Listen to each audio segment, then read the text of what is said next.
Hello, welcome back to my YouTube channel. तो आज है वेंसडे और हमारे चैनल पे हम एवरी वेंसडे एक स्टोरी पे बात करते हैं। तो आज हम बात करेंगे राजस्थान में अलवर ज़िले में स्थित एक किले के बारे में, जो कि एक भूतिया किले के नाम से भी जाना जाता है। जी हाँ, हम बात कर रहे हैं भानगढ़ किले के बारे में। तो हमारा ये वीडियो होगा 3 भागों में। पहला भाग होगा जिसमें मैं आपको भानगढ़ की कहानी बताऊँगी। दूसरा भाग होगा जो भी सेलिब्रिटीज़ हैं उन्होंने भानगढ़ से रिलेटेड जो भी उनका एक्सपीरियंस रहा है उसके बारे में, और तीसरे भाग में होगा जो मुझे पता है पर्सनल लेवल पे जो स्टोरी वो मैं आपको बताऊंगी। तो उम्मीद करती हूँ आप ये वीडियो पूरा देखेंगे तो आपको भानगढ़ के बारे में जो भी बातें हैं सब पता चलेगी। तो जैसे कि आप जानते ही हैं, भानगढ़ राजस्थान में अलवर ज़िले में अरावली की पहाड़ियों के बीच बसा हुआ भानगढ़ किला है, जो कि एक बहुत ही सुंदर किला हुआ करता था, जिसे 17वीं शताब्दी में राजा माधव ने बनाया था। राजा मान सिंह के छोटे भाई थे। तो कहा जाता है कि भानगढ़ में रत्नावती नाम की एक राजकुमारी थी, जो कि बेहद खूबसूरत थी। उसे बहुत से लोग पसंद करते थे।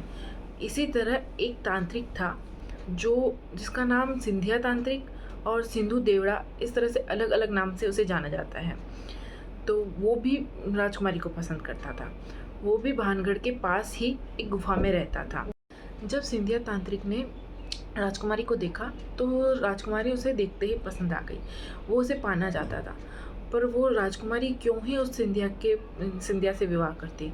कहाँ वो शमशान में रहने वाला तांत्रिक और कहाँ वो महलों में रहने वाली राजकुमारी। तो सिंधिया तांत्रिक को पता था कि आसानी से तो राजकुमारी उससे विवाह करने वाली नहीं है। उन दिनों वहाँ भानगढ़ में वहाँ बाज़ार लगा करता था। तो राजकुमारी की दासी एक दिन बाज़ार में राजकुमारी के लिए तेल लेने आई। तो उसी समय सिंधिया तांत्रिक ने उसे देखा और उसे मौका मिल गया। उसने राजकुमारी की दासी को अपने पास बुलाया और उसके तेल पे वशीकरण का मंत्र फूंक दिया। फिर वो दासी उस तेल को राजकुमारी के पास ले जाती है और वो तेल राजकुमारी के ऊपर लगाने लगती है। उसी समय राजकुमारी उस तेल को देखती है तो राजकुमारी को भी उस तंत्र विद्या की थोड़ी सी ज्ञान या उस नॉलेज थी। तो उनको पता चल जाता है कि इस पे कुछ वशीकरण किया हुआ है। तो राजकुमारी जाके उस तेल को अपनी खिड़की से एक पत्थर पे उस बोतल को फेंक देती है, तो वो तेल उस पत्थर पे गिर जाता है।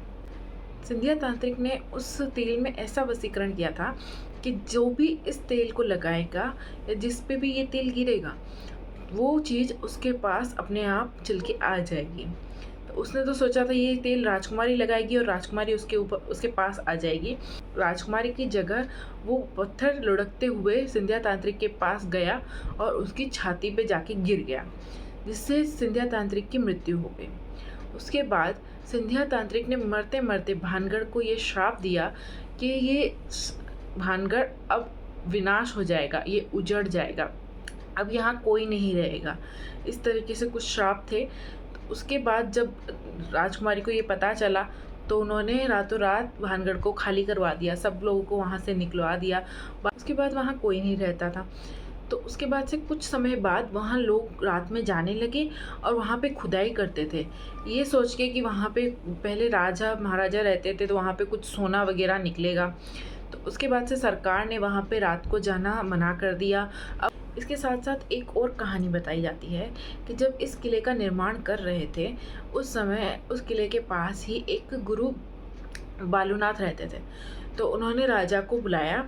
तो उन्होंने बताया कि आप ये किला बना रहे हो, इससे मुझे कोई भी आपत्ति नहीं है, पर ये बात ध्यान रखना कि इस किले की परछाई कभी भी मैं कहीं भी अपनी तपस्या करूं तो मुझ पे नहीं आनी चाहिए। उन दिनों ऐसे गुरुओं की बहुत ही बात मानी जाती थी। तो राजा ने उसी हिसाब से अपने किले को बनाया और उसकी दीवारें सब इसी हिसाब से बनाई कि उसकी परछाई गुरु तक ना पहुँचे। ये सब सही से हो गया। राजा की 1-2 पीढ़ियाँ सब सही से रही, पर जब तीसरी पीढ़ी आई तो उन्होंने उनकी कुछ इमारतें, कुछ गुंबद इस तरह से बनाए कि जिसकी परछाई गुरु बालूनाथ तक के ऊपर पड़ी। तब उन्होंने श्राप दिया, जिसकी वजह से वहाँ पे अकाल पड़ा, वहाँ पे युद्ध हुए और उन वजह से उस भानगढ़ का अब ये हाल है। तो वहाँ की अलग अलग कहानियाँ हैं, कौन सी सच है ये तो नहीं पता, पर अब वहाँ पे कोई नहीं रहता है और उसे एक भूतिया किले के रूप में ही जाना जाता है। वहाँ भूत है या नहीं ये तो नहीं पता, पर 2016 में गौरव तिवारी नाम के एक शख्स थे जो पैरानॉर्मल एक्टिविटीज़ वगैरह चेक करने वाले थे। तो उन्होंने भानगढ़ में जाके यही सब चेक किया, जांच की। उसके बाद वो आ गए और 2016 में 6 जुलाई को उनके घर पे ही मृत्यु हो गई। अब ये नहीं पता कि कैसे हुआ, अब लोग यही मानते हैं कि वो भानगढ़ किले में गए थे, उस कारण से ये हुआ। अब हम बात करेंगे किन सेलिब्रिटीज़ ने भानगढ़ में कुछ ऐसी एक्टिविटीज़ या भूतिया चीज़ें फील की थी। तो पहले हम बात करते हैं आमिर खान के बारे में। कहा जाता है कि उनकी मूवी तलाश, उसकी शूटिंग पहले भानगढ़ में ही होने वाली थी 2012 में, पर आमिर खान उस समय वहाँ पहुँचे ही नहीं और उसके बाद पता ही नहीं चला कि वो वहाँ क्यों नहीं गए और कुछ बताया भी नहीं। और उसके बाद उनकी मूवी पीके जो 2014 में आई थी, वो भी भानगढ़ में उसकी शूटिंग होने वाली थी, पर वहाँ भी आमिर खान ने मना कर दिया था, तो उसकी शूटिंग भानगढ़ में नहीं हो पाई और बाद में उस मूवी की शूटिंग दिल्ली में की गई थी। जो दूसरे नंबर पे है वो है सरोज खान। वो एक कोरियोग्राफर थे। वो एक बार अपनी टीम के साथ भानगढ़ गई थी, तो वो बताते हैं कि वो उन्होंने रात में वहाँ पे बहुत आवाज़ें सुनी और बहुत सी ऐसी हलचल सुनी जिससे उनको लगा कि वहाँ कोई है या कोई भूतिया चीज़ें हैं। तो उन्होंने ऐसा बताया था। और सेम ही करण कुंद्रा भी ऐसा बताते हैं कि वहाँ पे वो जब गए थे तो उन्होंने भी कुछ ऐसी आवाज़ें वगैरह सुनी थी। अब हम बात करते हैं पर्सनल एक्सपीरियंस की। ये एक तरह से पर्सनल एक्सपीरियंस तो नहीं है। हमारे पड़ोस में एक हमारे भैया रहते थे। वो अपने दोस्तों के साथ एक बार भानगढ़ गए थे।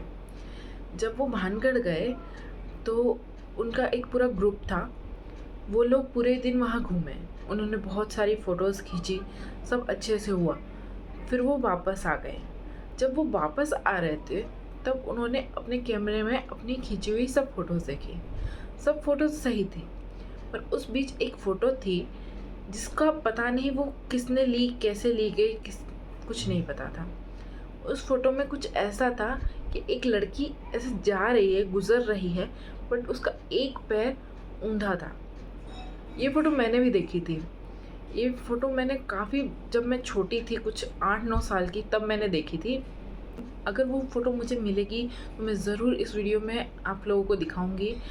और अगर मुझे बाद में भी वो फ़ोटो मिलती है तो मैं इस चैनल पे अपलोड कर दूंगी, आप लोग देख सकते हैं। तो यहाँ ये वीडियो ख़त्म होता है। अगर आपको ये भानगढ़ की कहानी पसंद आई हो तो इस वीडियो को ज़रूर लाइक करना और चैनल को सब्सक्राइब करना, और ज़्यादा से ज़्यादा हो सके तो इस वीडियो को शेयर करना। ठीक है, फिर मिलते हैं दूसरे वीडियो में। Bye bye.